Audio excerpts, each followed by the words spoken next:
सोलापूर भाजप शहर अध्यक्षांनी खासदार प्रणिती शिंदे यांचा घेतला समाचार, हीच सल तुम्हाला बोचत आहे। भाजप नेते देवेंद्र फडणवीस यांचा सोलापुरात दंगल घडवण्याचा प्लॅन होता।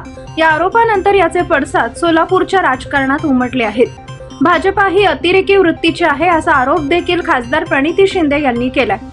यावर आपली प्रतिक्रिया काय असे विचारले असता शहर अध्यक्ष नरेंद्र काळे म्हणाले, लोकसभा निवडणुकीत हिंदू मतदारांनी भाजपाच्या उमेदवारास भरभरून मताधिक्य दिलं। ही सल खासदार प्रणिती शिंदे यांना बोचतीये, म्हणून असं बेताल वक्तव्य प्रणिती शिंदे ह्या करत असल्याची प्रतिक्रिया नरेंद्र काळे यांनी दिली। मागील 3 पराभवानंतर मिळालेल्या एका विजयानंतर खासदार प्रणिती शिंदे या इतक्या होरपळून गेल्यात की त्यांचा नुसता अहंकार दिसून येत आहे। कदाचित याच कारणामुळे आमदार प्रणिती शिंदे यांना पक्षातूनच विरोध होत असल्याची खंत व्यक्त करत नरेंद्र काळे यांनी स्थानिक काँग्रेस नेत्यांवर देखील सडकून टीका करताना म्हणाले,